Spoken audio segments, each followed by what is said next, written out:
피고인 또는 피의자가 처벌을 받아서 정의가 실현이 됐고, 또 나는 내가 입은 피해에 대해서 보상을 받았다는 사실 자체가 본인이 받은 정신적 피해를 치료하고 힐링하고 극복하는 데 엄청난 도움이 됩니다.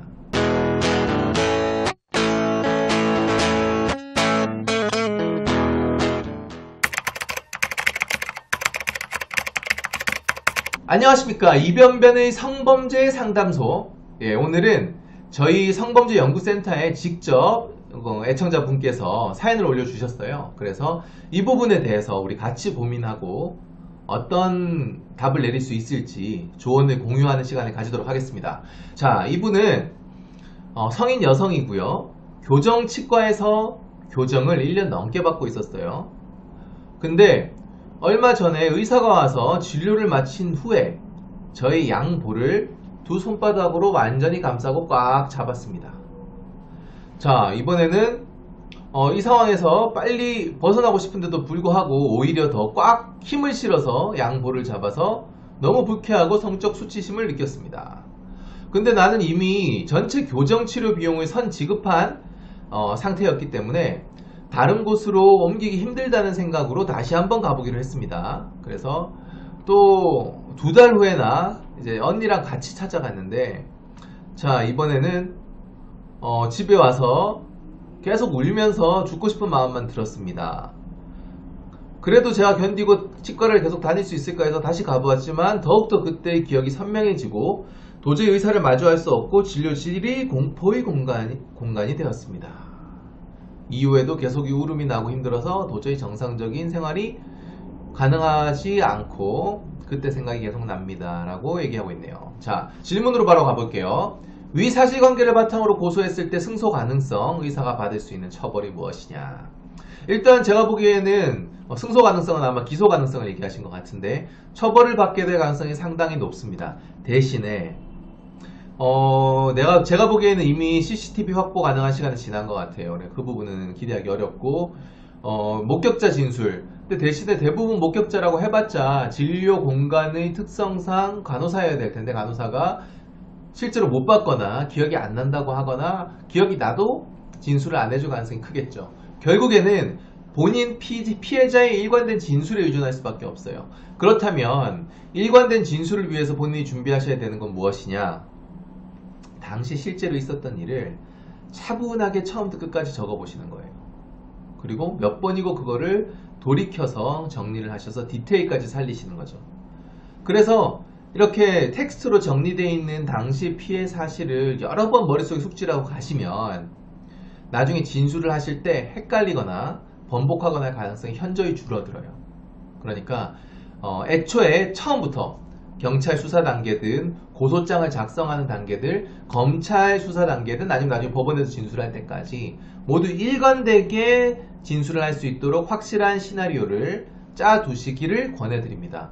제가 시나리오라고 말했기 때문에 뭔가 거짓말을 쓰라는 얘기는 절대 아니에요. 여기서 말하는 시나리오는 처음부터 끝까지 육하 원칙에 따라서 디테일이 살아있는 팩트를 쓰라는 거예요. 팩트가 아니면 나중에 검사나 아니면 상대방 변호사가 반대 신문을 했을 때 무너질 가능성이 커요. 사실이 아니니까 구멍이 숭숭 뚫리는 거죠. 진실을 기반으로 제대로 디테일하게 일기를 쓰고 시나리오를 쓰고 이를 바탕으로 차분하게 진술을 하시면 된다는 얘기입니다. 의사가 받을 수 있는 처벌, 강제추행으로 처벌을 받게 되겠죠. 이 정도 건으로 아마 감옥을 가기는 쉽지 않을 것 같아요. 벌금이 나올 가능성이 클 것 같은데, 대신에 성범죄에 있어서는 그 형량만큼이나 중요한 게 부과되는 처분들이에요. 성범죄자로 등록이 돼서 10년 이상 외국에 나가든 아니면 이사를 가든 항상 등록을 해야 되고 영원히 성범죄자로서 기록이 수사기관에 남게 되는 거예요.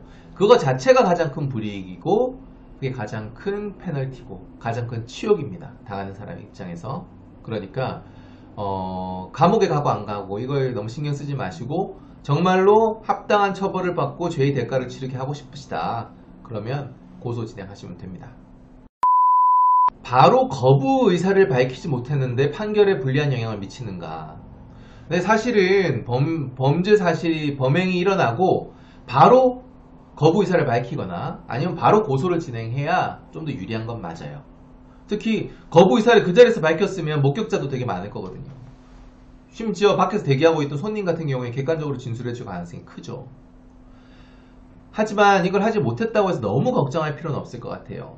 정말 많은 성범죄 피해자들이 지금 제보자분과 마찬가지로 그 자리에서 얼어서 너무 당황해서 아무 말도 못하다가 끙끙 앓다가 나중에 피해를 호소하고 고소하는 사람도 많아요. 그걸 알기 때문에 최근에는 확립된 판례로 피해자에게 섣불리 피해자다움, 너 왜 그때 성범죄 당했는데 바로 고소 안 했어? 너 그때 왜 바로 싫다고 안 했어? 라는 질문 또는 의문에 가서 다 안 된다라고 하는 판례가 정립되어 있거든요.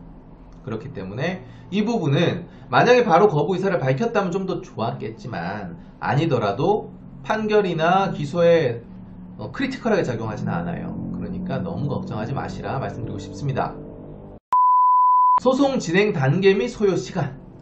일단 소요 시간은 가늠하기 어렵죠. 뭐 한두 달 만에 끝날 수도 있고요. 무혐의로 끝나면 한두 달 만에도 잘 끝나죠. 근데 기소가 되고 재판에 가게 된다? 그러면 뭐 6개월, 1년이 갈 수도 있습니다.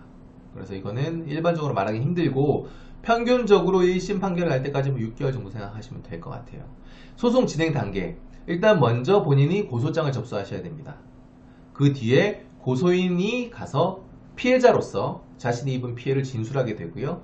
그 이후에 피고소인, 즉 그 의사분이 나와서 진술을 받게 되고 두 사람 사이에 말이 많이 다르거나 뭔가 사실관계에 있어서 대면해서 서로 얘기를 해야 되겠다 싶으면 같이 불러도 조사하는 경우도 있습니다. 물론 이 경우에도 피해자가 원하지 않으면 보호가 될 거니까 그건 너무 걱정 안 하셔도 되고요. 이후에 검찰이 기소를 할지 아니면 불기소 처분을 끝낼지 판단하는 단계를 거쳐서 법원으로 기소가 되면 법원으로 가게 되고요. 또 법원에서 유죄냐 무죄냐 다투는 단계를 거쳐서 최종적으로 판결이 내려집니다. 세 번째 질문이네요. 정신적 치료 비용과 치과를 옮기는 데 들어가는 추가 발생 비용을 보상받을 가능성. 일단 첫 번째로 형사 단계에서 서로 합의를 요청할 수가 있어요. 이때는 보통 본인이 입은 경제적 피해까지도 포함해서 합의를 하게 되니까요. 형사 합의를 하는 단계에서 일단 이 부분을 보상받을 수도 있고요. 만약에 상대방이 너무 괘씸해서 본인이 합의를 해주지 않았어요. 그러면 의사는 처벌을 받게 되겠지만 본인한테 보상이 오는 건 아니거든요. 그러면 민사소송을 따로 하셔야 됩니다. 그래서 정치적 치료 비용과 치과를 옮기는 데 들어가는 추가 발생 비용 정도는 보상받을 수 있을 거고요. 이와 더불어서 본인이 입은 정신적 피해에 대한 위자료를 청구할 수 있을 겁니다. 우리 PD님 혹시 들으면서 궁금한 거 있나요? 피의자가 변호사를 찾는 경우가 많잖아요. 그렇죠. 근데 이번 문의자처럼 피해자 역시 변호사의 조력을 받을 때 장점이 있을까요? 일단 피해자 입장에서는 정신적으로 매우 취약한 상태예요. 특히 성범죄 피해자 같은 경우에는. 그래서 경찰 수사 단계라든지 아니면 경찰과 대면해서 수사를 하는 단계에서 또는 피고인과 피의자와 합의를 하는 단계에서 상당한 압박을 받게 돼요. 근데 이 모든 부분을 변호사가 옆에서 도와주거나 아니면 대신해 줄 수 있기 때문에 정신적으로 되게 위로가 될 수 있고 서포트가 됩니다. 이거는 확실한 사실이고요. 이게 첫 번째, 많이 의지가 된다라는 거. 두 번째는 기소 가능성을 높일 수 있죠. 고소장 작성이라든지 또는 나중에 수사기관에 가서 진술해야 되는 시나리오 작성이라든지 이 모든 과정에서 변호사가 개입해서 조력을 할 겁니다. 그러면 변호사가 없는 거에 비해서 훨씬 더 기소될 가능성이 올라가는 건 사실이에요. 그래서 피해자를 처벌할 가능성이 매우 높아진다라는 게 두 번째 장점이고요. 마지막 세 번째 장점은 경제적인 부분이에요. 만약에 피해자가 합의를 원할 때 고소인 피해자 입장에서는 대체 얼마를 주고 합의해야 제대로 하는 건지에 대한 감도 없고요.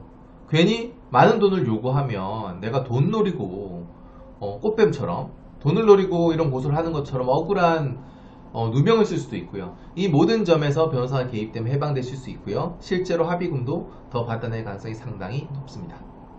이런 세 가지 장점이 있기 때문에 수임료를 부담할 수 있는 경제적 여유가 된다면 가능하면 변호사 선임하는 것이 바람직합니다. 질문자처럼 성범죄를 당했지만 수치심이 느껴진다든지 등 여러 가지 사유로 신고를 보류하고 있는 분들에게 해주실 말씀이 있다면? 변호사로서 얘기하는 것도 있지만 이 경우에는 변호사를 떠나서 피해자 입장에서 말씀드리고 싶은 게 있어요. 당연히 변호사를 선임해서 고소를 하라고 말씀을 드리고 싶은데 이 부분은 뭐 피고인을 벌하는 차원도 있고 본인이 입은 피해를 금전적으로나마 어느 정도 보상을 받고자 하는 것도 있겠죠. 하지만 저는 더 큰 이유가 있다고 생각해요.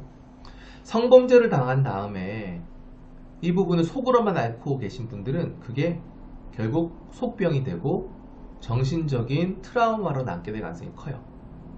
이걸 극복하기 위해서는 자신이 입은 피해에 대해서 억울함을 만방에 호소를 했고 거기에 대해서 피고인 또는 피의자가 처벌을 받아서 정의가 실현이 됐고 또 나는 내가 입은 피해에 대해서 보상을 받았다는 사실 자체가 본인이 받은 정신적 피해를 치료하고 힐링하고 극복하는 데 엄청난 도움이 됩니다.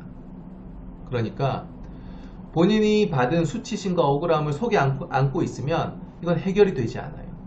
힐링이 되지 않아요. 치유가 되지 않아요. 그러니까 내보이고 고소를 하고 어필을 하고 처벌을 시키고 보상을 받는 단계에서 비로소 진정한 치유가 이루어지니까 자기 자신을 위해서라도 용기를 내서 고소를 하는 것을 권해드리고 싶습니다.